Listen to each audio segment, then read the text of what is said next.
दोस्तों देखो, एक-एक करके मार्केट में सारे के सारे सपोर्ट टूटते जा रहे हैं और अगर हम ध्यान से देखेंगे तो दोस्तों जो कैंडल्स है उसके साइज़ भी कितने बड़े-बड़े बन रहे हैं, जो कि वाक़ई में डराने वाली बात है।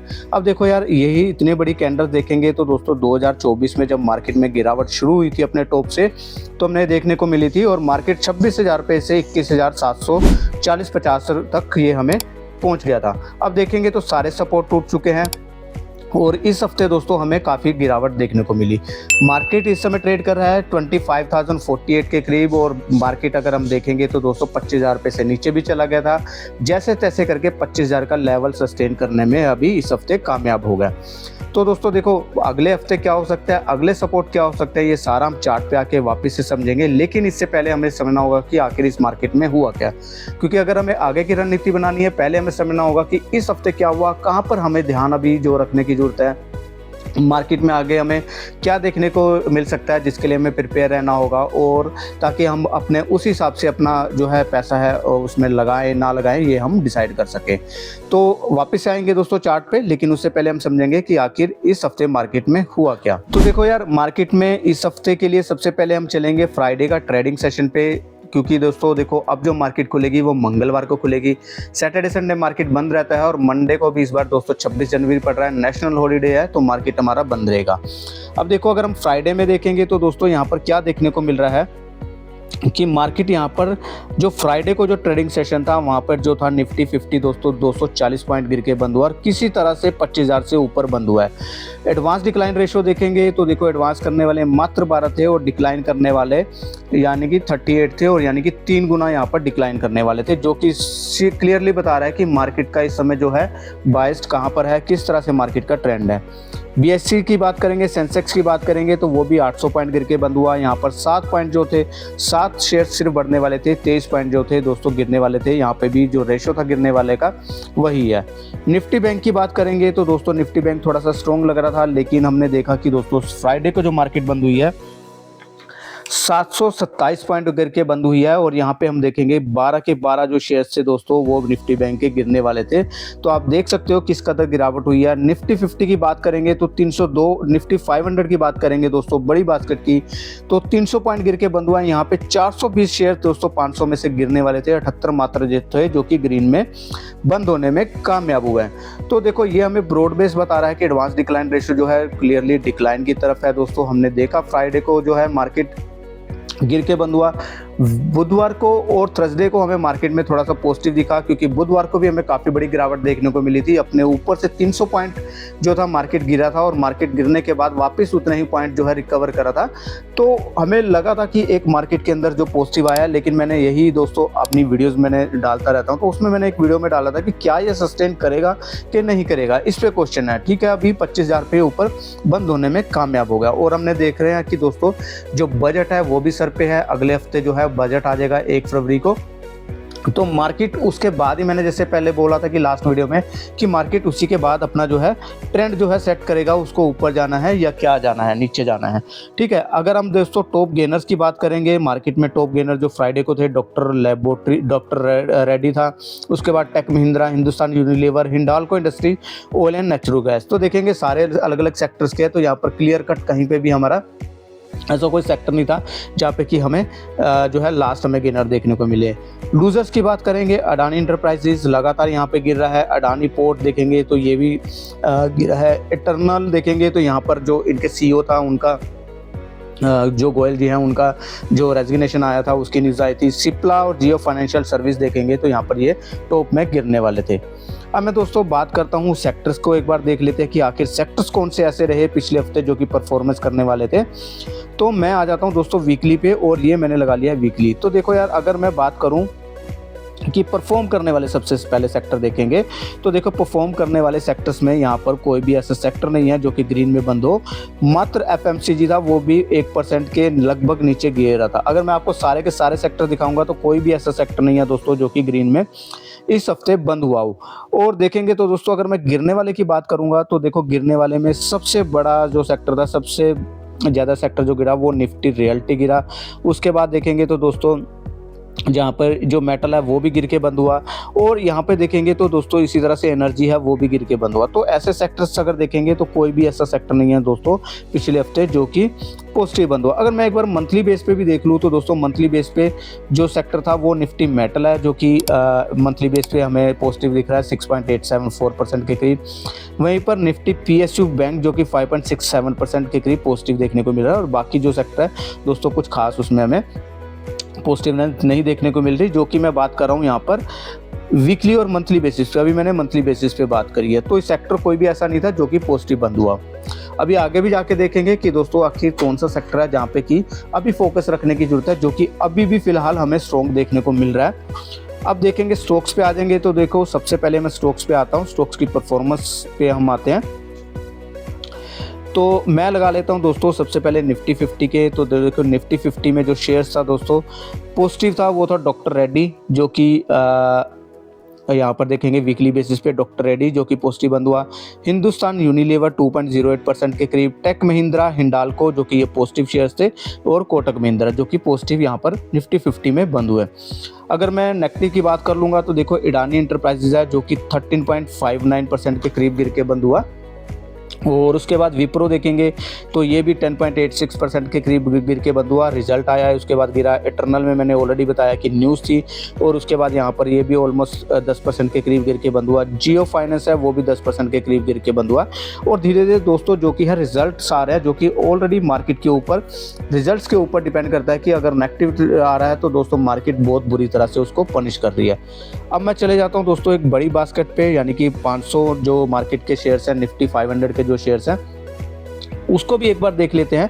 तो यहाँ पर मैं वीकली बेसिस पे लगाऊंगा क्योंकि वीकली चार्ट देखने हैं। तो दोस्तों यहाँ पर 500 में देखेंगे तो देखो जिंदल स्टील्स जो कि 14.92% के करीब यहाँ पर जिंदल साह सॉरी जो कि 14.92% के करीब यहाँ पर बढ़ के बंद हुआ। आखिर आपको ये चार्ट देखना चाहिए क्योंकि ये काफ़ी एक अच्छे इंपोर्टेंट लेवल्स पे हमें यहाँ पर पॉजिटिव देखने को मिला है। उसके बाद देखेंगे तो हिंदुस्तान यूनिलीवर है, हिंदुस्तान जिंक है जो कि 9.56% के करीब यहाँ पर हमें बढ़ के बंद हुआ।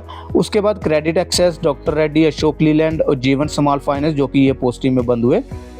और उसी तरह से दोस्तों अगर मैं नेगेटिव की बात करूंगा तो देखो कल्याण इंडस्ट्रीज, कल्याण ज्वेलरी जो है वो बंद हुआ। यहाँ पर देखिए 22% के करीब हमें गिरावट देखने को मिली। क्यों? क्योंकि यहाँ पर इसका रिजल्ट आया था और रिजल्ट के बाद हमें गिरावट देखने को मिली। गोदरेज प्रॉपर्टीज, IIFL फाइनेंस यहाँ पे भी न्यूज़ थी क्योंकि यहाँ पर मैं भी इनके जो है IT की कुछ ऑडिट या फिर जो है कुछ मेरे ख्याल से जो वहाँ पर ऑडिट होगी ऐसा कुछ था। अडानी ग्रीन देखेंगे तो ये भी गिरने वाला था। न्यूज़ एंड सॉफ्टवेयर यहाँ पर इसके रिजल्ट आए। उसके बाद तेजस नेटवर्क, तो ये सारे गिरने वाले शेयर्स थे। तो ये थे दोस्तों मार्केट के परफॉर्मेंस और नॉन परफॉर्मेंस जो कि आपने देखा मार्केट में किस तरह से किया।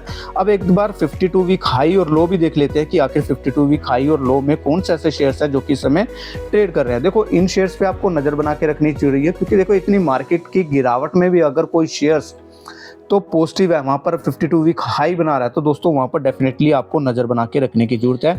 ऐसे शेयर्स है दोस्तों जब मार्केट पॉजिटिव होगी जो कि आपको रिजल्ट अच्छे देगी तो आपको जो है पैसा बना के देगी। अब देखो यहाँ पर क्या होता है दोस्तों, यहाँ पर हिंद जिंक देखेंगे निफ्टी जो कि निफ्टी 500 की मैं बात कर रहा हूँ 52 वीक हाई पे ट्रेड कर रहे हैं। नाल्को है, अशोक लीलैंड है, APL अपोलो है और वेदांता है। तो ये 6 शेयर्स हैं दोस्तों निफ्टी 500 में जो कि 52 वीक हाई में हो रहे हैं। मैं एक बार निफ्टी 50 के भी देख लेता हूँ। तो निफ्टी 50 में देखेंगे तो स्टील जो है टाटा स्टील है जो कि 52 वीक हाई पे चल रहा है क्योंकि मेटल और PSU जो सेक्टर है वो पिछले हफ्ते काफ़ी अच्छा स्ट्रॉन्ग रहा। पिछले महीने में काफ़ी अच्छा स्ट्रेंथ देखने को मिली हमें। तो ये था दोस्तों ओवरऑल मार्केट का जो कि हमने देखा कि मार्केट ने इस हफ्ते किस तरह से ट्रेड किया, कौन कौन से सेक्टर थे जो कि परफॉर्म कर रहे थे। तो ये सारा अब हमने समझ लिया। अब हम चलेंगे दोस्तों चार्ट्स पे जहाँ पे कि हम देखेंगे कि आगे के सपोर्ट लेवल क्या है, मार्केट में किस तरह से हमें जो है आगे थोड़ा कोशिश रहना है, कहाँ पे हमें सपोर्ट लेवल पे हमें ध्यान रखना है और किस तरह की कंडीशंस आगे हो सकती है। ठीक है, तो चलिए अब चार्ट पे चलते हैं।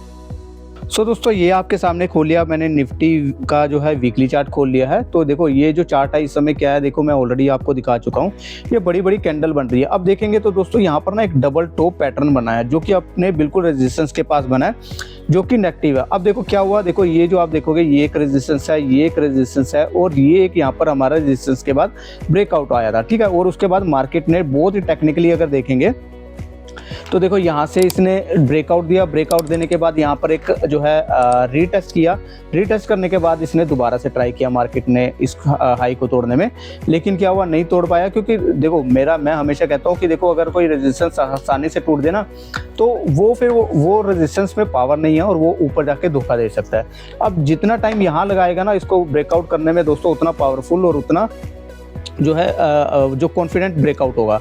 लेकिन यहाँ पे क्या हुआ दोस्तों, नहीं टूटा और उसके बाद दोबारा से मार्केट नीचे आया और यहाँ पर देखेंगे तो ये रेजिस्टेंस के पास इसने एक सपोर्ट लिया और सपोर्ट लेने के बाद यहाँ पर दोबारा से ट्राई किया, लेकिन फिर यहाँ पर क्या हुआ, मार्केट नहीं टूट पाया, मतलब कि अपना जो ब्रेकआउट है, जो अपना रेजिस्टेंस है, नहीं तोड़ पाया। और उसके बाद देखेंगे तो हमें यहाँ पर काफ़ी बढ़िया कैंडल देखने को मिली। अब देखो यार, जियोपॉलिटिकल ऐसे चल रहे हैं कि हर बारी कुछ ना कुछ नई न्यूज़ आती है और मार्केट में यहाँ पर हमें गिरावट देखने को मिलती है। देखो जो जियोपॉलिटिकल चल रहे हैं, अभी ईरान का भी इशू चल रहा है अमेरिका के साथ, अभी ग्रीनलैंड का भी चल रहा है, और यहाँ पर जो डील थी दोस्तों, डील भी यहाँ पर जो है अभी खटाई में पड़ती दिख रही है। हालांकि देखो इस हफ्ते एक जो है वो जो अपना ट्रम्प है, ट्रम्प का एक स्टेटमेंट आया था कि उसने बोला था कि हमारी बहुत जल्दी इंडिया के साथ डील होगी। अब कब होगी ये पता नहीं है। और देखो उसके बाद यहाँ पर मार्केट ने यहाँ पर लेने की कोशिश तो करी थी, जो है रिकवरी दिखाने की कोशिश करी थी। अगर आप देखोगे तो यहाँ पर आप डोजी देख सकते हो, डोजी कितनी अच्छी बनी थी। ये तो क्या था, यहाँ पर एक न्यूज़ भी आई थी और यहाँ पर मार्केट में रिकवरी देखने को मिली। अब देखो क्या हुआ दोस्तों, यहाँ पर मार्केट अब देखेंगे तो इतनी बड़ी कैंडल है, जो पीछे के जो रेजिस्टेंस थे ना दोस्तों, वो सारे इसने तोड़ दिए हैं और यहाँ पर जो डबल टॉप बना है वो सबसे बड़ी बात नेगेटिव है।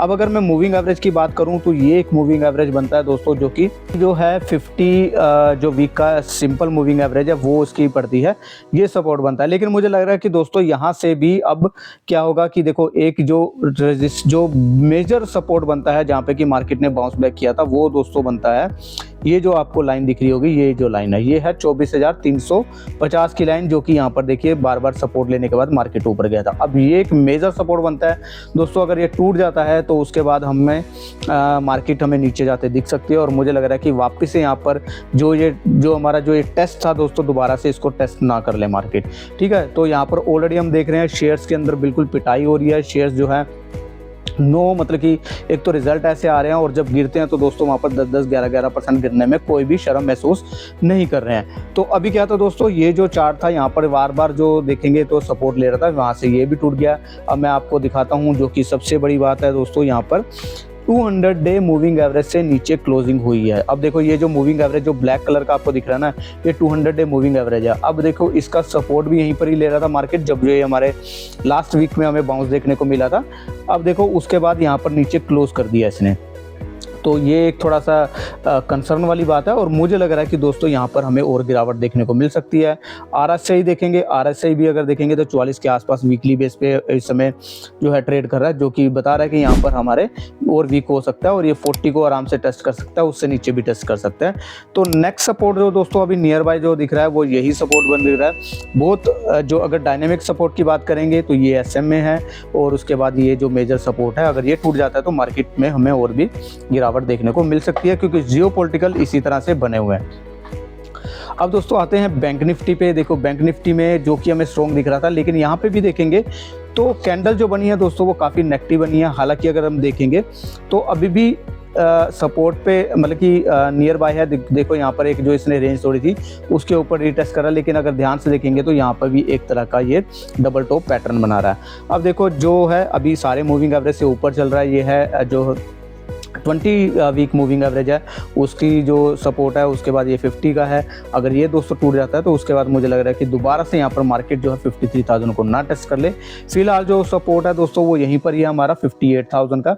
अगर यहाँ से कुछ बाउंस देखने को मिलता है मार्केट में, देखो कितनी बार पॉजिटिव न्यूज़ आती भी है। अभी जैसे ट्रंप ने बयान दिया और उसके बाद हमारी GDP ग्रोथ भी अच्छी आई है, तो उसके बावजूद भी मार्केट सस्टेन नहीं कर रहा है और यहाँ पर जो है मार्केट में यही कंसर्न का विषय बना हुआ है दोस्तों। इसमें RSI देखेंगे, RSI भी देखेंगे, जो बैंक निफ्टी है वो भी अभी 60 से नीचे ट्रेड कर रहा है, जो कि दिखा रहा है कि यहाँ पर जो मोमेंटम है जो वीक होता जा रहा है। अब दोस्तों निफ्टी मिड कैप की बात करेंगे। देखो मिड कैप में देखो टेंशन की बात क्या है, देखो मिड कैप में यहाँ पर एक इसने रेजिस्टेंस ने तोड़ा, यहाँ ट्राई किया, यहाँ तोड़ने के बाद सस्टेन नहीं करा और वापस से नीचे आ गया। तो दोस्तों इसको बोलते हैं फेलियर ब्रेकआउट बोलते हैं। और यहाँ पर देखो मार्केट जो है निफ्टी मिड कैप नीचे आते हुए दिख रहा है, ठीक है। अब देखेंगे तो निफ्टी स्मॉल कैप की बात करेंगे तो दोस्तों ये ऑलरेडी सबसे वीक बना हुआ है और देखिए यहाँ पर ये नीचे आ रहा है और मुझे लग रहा है दोबारा से इसको एक लेवल को दोबारा टेस्ट कर सकता है। ये 200 वीक का मूविंग एवरेज है, इसको टेस्ट कर सकता है। और दोस्तों जब यहाँ पर आएगा तो ऑलरेडी आप देख रहे हैं कि शेयर्स की काफ़ी पिटाई हो चुकी है और यहाँ पे भी आके रुकेगा नहीं रुकेगा वो बात की बात है। अभी फिलहाल मार्केट में कैंडल जो बन रही है वो बहुत ही खतरनाक बन रही हैं। अब देखो यार, अगर फाइनेंस की बात करेंगे, देखो अगर सेक्टर की बात करेंगे तो यहाँ पर भी देखेंगे ब्रेकडाउन हमें देखने को मिल रहा है, ठीक है। इसी तरह से अगर मैं एनर्जी की बात करूँगा तो एनर्जी का सेक्टर भी अगर आप देखोगे तो यहाँ पर देखोगे यहाँ पर भी हमें वीकनेस दिख रही है, कोई भी स्ट्रेंथ नज़र नहीं आ रही है। निफ्टी ऑटो दोस्तों जो कि एक स्ट्रॉन्ग शेयर था, स्ट्रॉन्ग सेक्टर था, वहाँ पे भी अगर आप देखोगे तो इस समय आपको देखिए जो है ब्रेकआउट हुआ था, ब्रेकआउट के बाद ब्रेकडाउन होता हुआ दिख रहा है, जो कि बोलता है कि देखिए ब्रेकआउट फेलियर है। तो अगर ये भी नीचे आएंगे तो डेफिनेटली यहाँ ऑटो के शेयर्स जो हैं वहाँ पर ऑलरेडी बढ़ चुके हैं, प्रॉफिट बुकिंग नज़र आएगी। FMCG देखेंगे ऑलरेडी नीचे है, लेकिन यहाँ पर देखेंगे तो देखिए ऐसी मार्केट में FMCG स्टॉक्स जो हैं वो जो है परफॉर्म करते हुए दिखते हैं। तो जो क्योंकि डिफेंसिव स्टॉक होते हैं वो थोड़ा सा परफॉर्मेंस उनमें दिखता है जब मार्केट वीक होती है, तो हो सकता है निफ्टी FMCG में हमें आगे देखने को मिले। ये आपका कंजम्पशन का सेक्टर है, बिल्कुल ही डेड हो रखा है। और इंफ्रा की बात करेंगे तो दोस्तों इंफ्रा भी यहाँ पर देखिए जो फॉल्स ब्रेकआउट हुआ फॉल्स हो गया और यहाँ पर देखिए उस समय जो है बिल्कुल नीचे जाके ट्रेड कर रहा है। अब आईटी की बात करेंगे तो आईटी में भी दोस्तों लास्ट टाइम हमें अच्छा खासा परफॉर्मेंस देखने को मिल रहा था, लेकिन जिस तरह से विप्रो गिला है उसके हिसाब से देखो ये एक रेंज है, जब तक इसको नहीं तोड़ेगा तो मुझे लग रहा है कि परफॉर्मेंस देखना है मुश्किल है। निफ्टी मीडिया की बात करने की जरूरत नहीं है क्योंकि ऑलरेडी ये तो इसके अंदर अभी कुछ भी मोमेंटम तो क्या दूर से, मतलब कि अभी तो अपनी गिरावट ही पूरी नहीं कर पाया। निफ्टी मेटल एक ऐसा स्टॉक है दोस्तों जो है सेक्टर है जो कि यहाँ पर देखिए ब्रेकआउट के ऊपर सस्टेन कर रहा है। और इस तरह की मार्केट में दोस्तों जो मेटल स्टॉक्स हैं वो ज़्यादातर अच्छे परफॉर्म कर रहे हैं इस समय। और फार्मा की बात करेंगे तो फार्मा भी एकदम से देखिए नीचे, मतलब कोई तो ऐसा सेक्टर हो ना जो कि आपको एक पॉजिटिव बायस दे। अब यहाँ पर देखेंगे तो दोस्तों सिर्फ दो सेक्टर हैं, एक ये PSU बैंक है और मेटल है जो कि इस समय सबसे स्ट्रॉन्ग है, जहाँ पे कि हमें देखने को मिल रहा है कि देखिए रिजल्ट्स भी अच्छे आ रहे हैं काफ़ी शेयर्स के। अब जैसे बैंक ऑफ इंडिया का देखेंगे काफ़ी अच्छा, मतलब कि हमें वहाँ पर मोमेंटम देखने को मिला है। लेकिन वहीं PNB की बात करेंगे तो वहाँ पर हमें अंडर परफॉर्मेंस देखने को मिल रही है क्योंकि वहाँ के रिजल्ट अच्छे नहीं आए। तो इस तरह से दोस्तों ये जो एक दो सेक्टर है निफ्टी मेटल और PSU जो कि अभी तक। और रियलिटी की बात देखो, रियलिटी को देखो कितना बड़ी कैंडल बनी है, ठीक है। हालांकि ये 200 वीक मूविंग एवरेज के आसपास इस समय ट्रेड कर रहा है। ये एक लेवल है दोस्तों जहाँ से बाउंस किया था उसको भी तोड़ चुका है, तो थोड़ा सा टेंशन वाली बात तो है। कोई भी सेक्टर अभी इस समय देखिए नहीं है। अगर देखेंगे तो क्या है USD डॉलर जो कि अनस्टॉपेबल यहाँ पर हमें मूवमेंट करता हुए दिख रहा है, जो कि देखिए स्ट्रॉन्ग हो रहा है, जो कि दिखा रहा है कि जो कि हमारे इंडियन मार्केट्स के ऊपर भी इम्पैक्ट डाल रहा है। दूसरा है दोस्तों यहाँ पर इंडिया विक्स। अब देखो इंडिया विक्स किस तरह से दोस्तों किस कदर से बड़ी बड़ी कैंडल बन रही है। तो ये कैंडल्स कब बनती है, देखिए अपने बिल्कुल जो है डाउन पे इस समय ट्रेड कर रहा था और उसके बाद यहाँ पर अपना सर उठाना शुरू कर दिया, और जो कि मार्केट के खतरे की घंटी है, ठीक है। गोल्ड देखेंगे तो अनस्टॉपेबल दोस्तों यहाँ पर हमें देखने को मिल रहा है। और सिल्वर की बात करेंगे तो सिल्वर भी यहाँ पर 3 लाख को पार कर चुका है। तो डेफिनेटली दोस्तों यहाँ पर कोई भी ऐसा सेक्टर पॉजिटिव नहीं है। अभी सिर्फ क्या है, मार्केट में कोशिश होने की जरूरत है। अगर आपका कोई शेयर्स हैं जो रिस्क रिवॉर्ड पे या फिर लॉन्ग टर्म के लिए जो अच्छे शेयर्स हैं जो कि बड़ी बड़ी कंपनियां, वो अगर कोई आपको बहुत बॉटम पे मिल जाता है तो वहाँ पर आप थोड़ी बहुत बाइंग कर सकते हैं। अदरवाइज अगर सेक्टर देखेंगे तो सेक्टर कोई भी ऐसा पॉजिटिव नहीं है दोस्तों जो कि निफ्टी PSU बैंक और मेटल को छोड़ दिया जाए तो। सो दोस्तों ये था ओवरऑल मार्केट के बारे में, और आपका व्यू ऑफ पॉइंट क्या है ये भी डेफिनेटली आप कमेंट बॉक्स में लिखना, ताकि पता लगे कि आपका व्यू ऑफ पॉइंट क्या है, क्या हमारा। अब देखो